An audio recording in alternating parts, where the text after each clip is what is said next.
Hey everybody, welcome back. For anyone new here, my name is Jay, and today I'm going to be talking about food plots.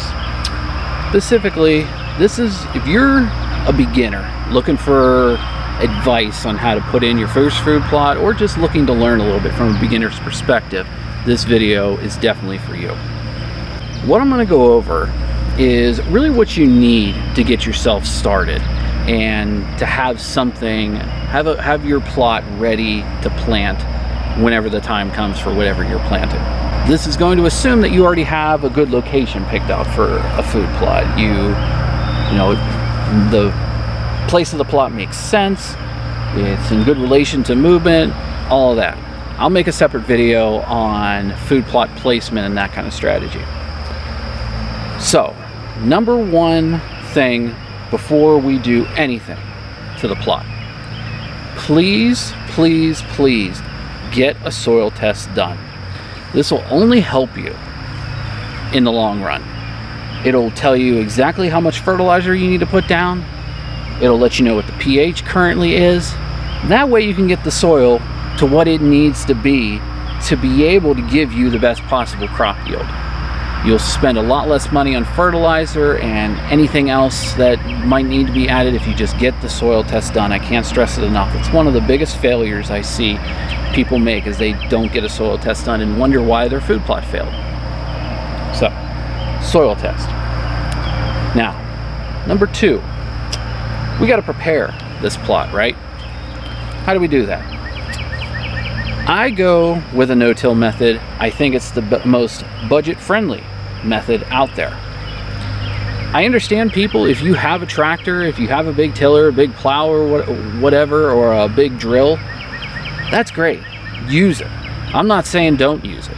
But if you don't have access to things like that, if you're just brand new, nothing, you literally have nothing, you're looking what to buy, I wouldn't recommend necessarily going out and buying a $30,000 to $40,000, even more dollar tractor, and that's just for the tractor. And then you need the fuel and all the attachments and components you need for it to be able to do, land clearing and planting. So I go the ATV route. I have a 25-gallon ATV sprayer on the back of that, and I spray herbicide to kill all the weeds in the plot here. Now, if you don't have an ATV or a side-by-side, whatever, that's not the end of the world either. The best alternative, get a backpack sprayer. They're not the most efficient, obviously, but if you're determined enough, if you want this bad enough, you'll make it work. I used to do solely using a backpack sprayer down here, and with this plot and the food plot trail that I have coming into here, it totaled about an acre and a quarter. And that resulted in 5 to 6 trips going all the way up the hill here to the house, coming all the way back down, 5 to 6 times, sometimes in 90-degree heat. Yeah, it sucked, but I wanted a food plot. So I made it worth it to me to be able to get the work done and do it. So I'm not saying go out and buy a quad. If you have the money and you want to do that, great.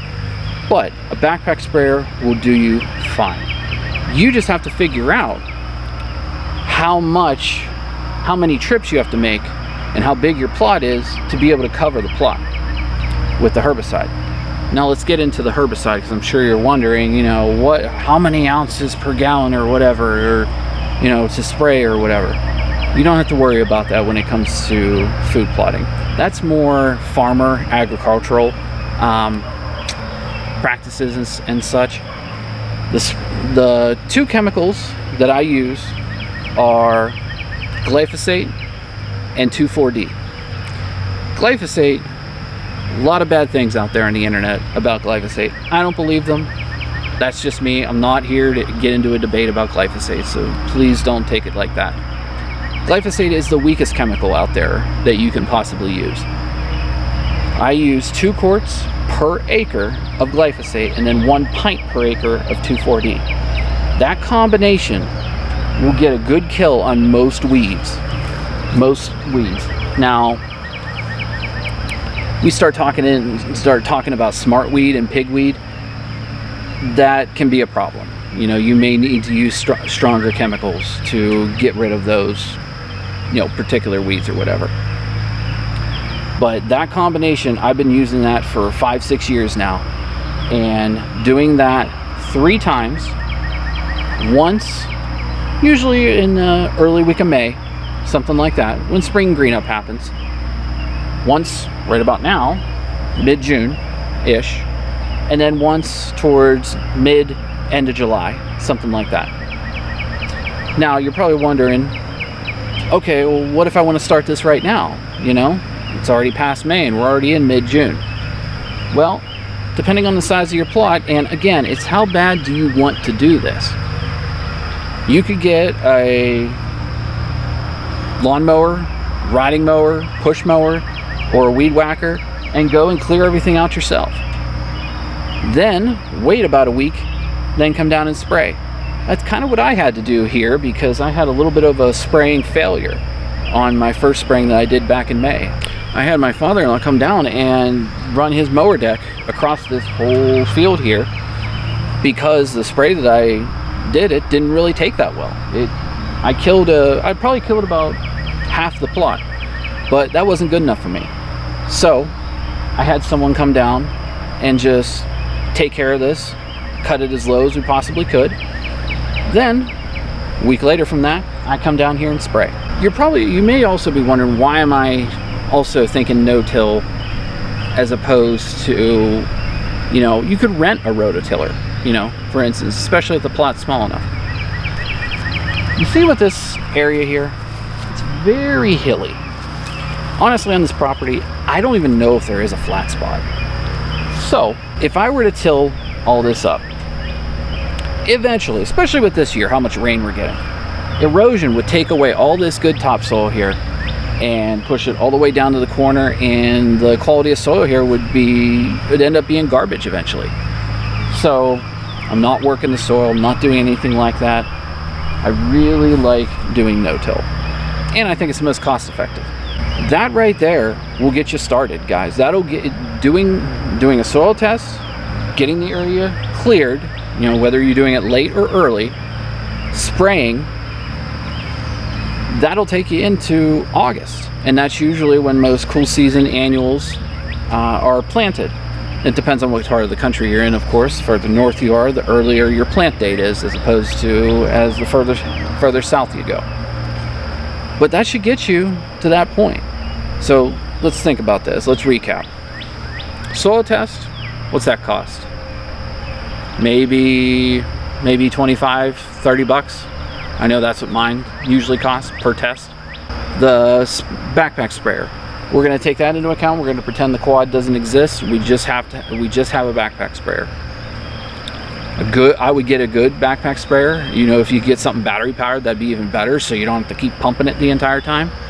That's probably what, $100, $150, $200 at most, I would think.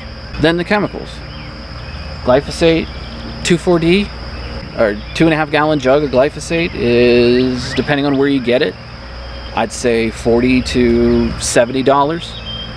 A thing of 2,4-D, I forget what the size they come in. I think it's a quart. Though that goes for, I believe, $30 to $40, something like that. So what are we up to? It's not that expensive, guys. I really wish I would have known this a long time ago, so then I could have gotten into food plotting earlier. I always assumed, especially growing up watching the Outdoor Channel, watching the Sportsman's Channel, these guys out, in the Midwest, they got these huge freaking tractors, and they're, tilling up the ground, doing acres upon acres of food plots. Now, if you have, a good couple hundred acres, almost 1,000 acres to mess with, yeah, you might need something like that to be the most efficient. But this is also talking small acreage, which is what most of the country ends up hunting in the first place. This piece right here is only 14, 15 acres. So an acre and a quarter of food plot is more than enough for something like this. I'm really interested to see what everyone has to say. Please leave a comment down below of what you think of my method. That's going to do it for this one. I'm going to get cleaned up here, head on back up, and then head on home. But please drop a like and hit that subscribe button too, guys. It really helps me out at the end of the day. So I will see you in the next one. Bye.